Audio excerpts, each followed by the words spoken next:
This stuff is called Eurasian milfoil. A lot of bass fishermen know what that is. It's a story about milfoil, Lake of the Ozarks, one of the true legends of bass fishing. This is a real old school story. I'll be right back.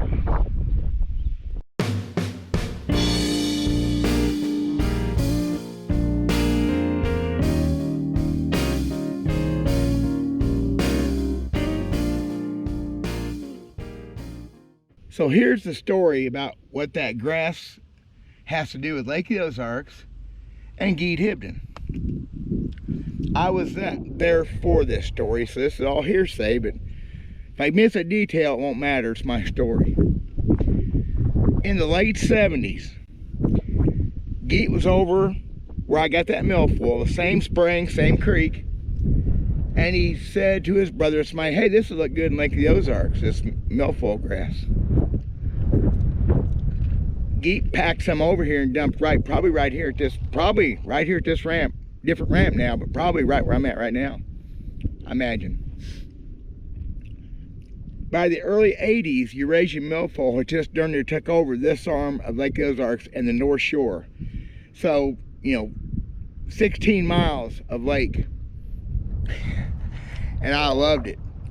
When I first started fishing here, milfoil was a thing. This bank I'm fishing right here, I'm gonna show right now, used to be clogged with it. Of course, there wasn't any docks on that bank then either, but it was clogged with milfoil. Oh man, I never have caught fish in that bank like I did back then. What I'm doing right now is called in the professional cinematography business, like us pros do, it's called a B-roll or voiceover. Oh my gosh, I've been fishing about 5 hours and I'm tired. It's sad, isn't it? So anyway, milfoil took over Lake of the Ozarks, this part of the lake. It liked the clear water. Several things happened. Mostly it was the rich folks in the city with their boats and their docks getting plugged up in milfoil. I mean, you couldn't get boats out of the dock sometimes. They'd mat up so bad. They started poisoning it, spraying it like they do. It happened to me once. I had a tournament. I come in, the stuff stunk. You smell it, and it was brown and no more fish. The other thing that happened, I think, was Truman Lake was closed off in 1979. That changed this whole lake. It made this whole lake different. I think that had an effect on it too. But for a few years there, milfoil was the big deal. And it was back to the time when I first started. I only had a few years of it. Now, so I started fishing here in 81. There wasn't near the milfoil by 88, 89. In 92, I saw the last big wad of it.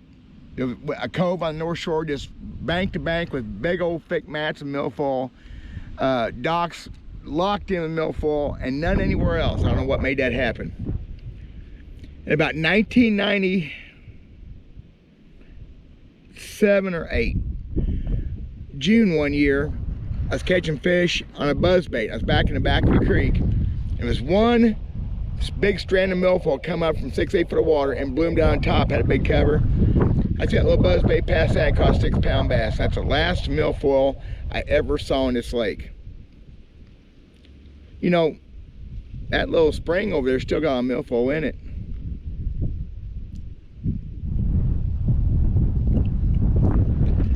A side note to a side note on a sidebar.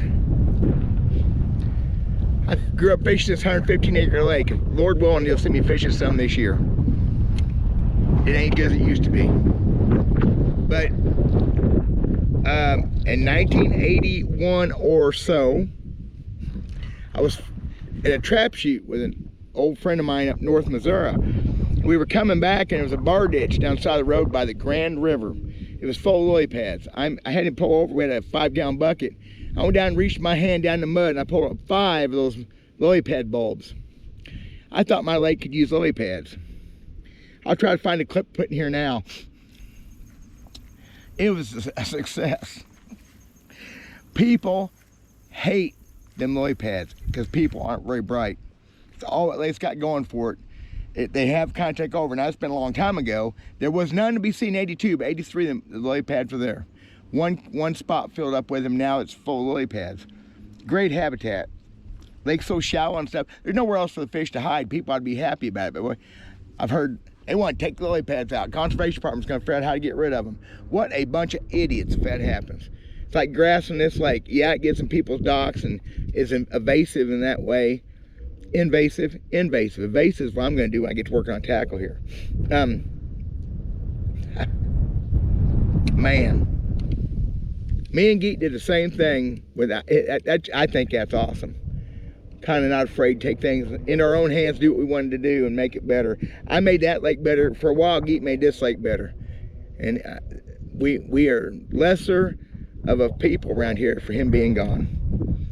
That's all I got. I got to work on some tackle. God bless you guys. Thanks for watching. We'll talk to you soon.